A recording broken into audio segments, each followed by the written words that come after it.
Welcome to Social Influence, Lesson 1, Types of Conformity. This lesson will cover internalisation, identification and compliance. My name is Nick Redshaw and I have over 16 years teaching A-level psychology.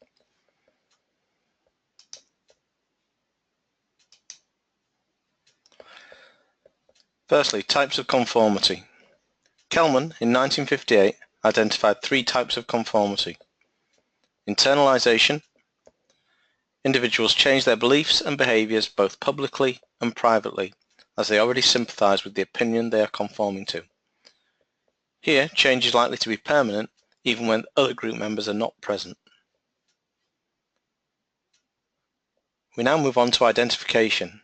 An individual changes their attitudes or behaviours due to the influence of someone that they like or they admire, in order to identify with a person or group. Public behaviour changes, but private beliefs may not, so the change may not be permanent. The final one is compliance. An individual changes their behaviours within a particular group in public. Private beliefs and behaviours do not change, and compliance disappears in the absence of group pressure. So now, I'd like you to have a go at the following statements that all relate to types of conformity. A. Doing what the group does in order to be liked by them. B. Doing what the group does because we do not know what else to do. C. Going along with the group, even if we do not privately agree with what they are doing. D. Going along with the group and we accept their beliefs and attitudes both publicly and privately. So in the table, in your workbook, or if you haven't got one of our workbooks, on a piece of paper, write A, B, C or D as a statement that best describes each type of conformity. Internalisation, compliance and identification for 3 marks.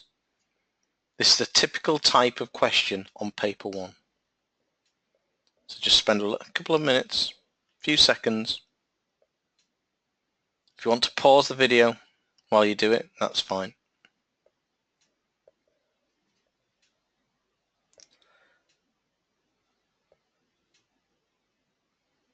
Okay then, so one of the actual statements, A, B, C or D, is incorrect and isn't a type of conformity.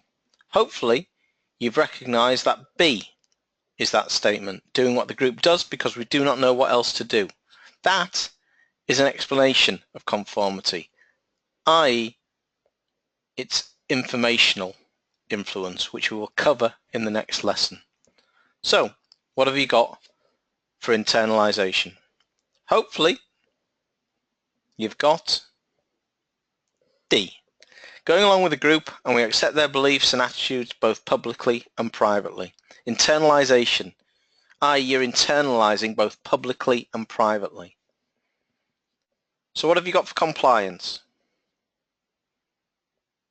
Hopefully here you've got C.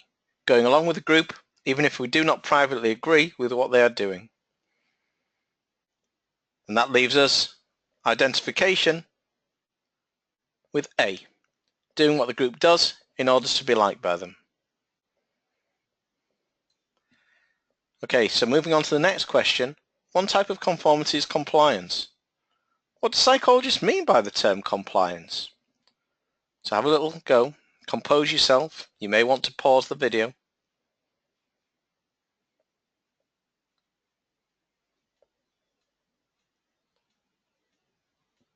Okay then, so hopefully you've written compliance is where an individual will change their behaviour within a group in public.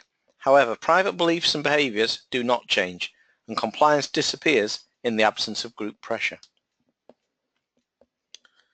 So finally, internalisation leads to a permanent change in attitude and behaviour even in the absence of group members. True or false?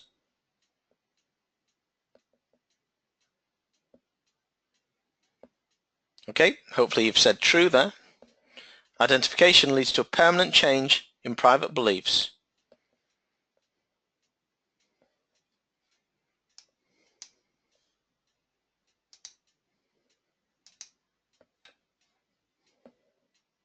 Okay, hopefully there you've said false. And that brings us to the end of this lesson. Okay, so join us for the next lesson on explanations of conformity.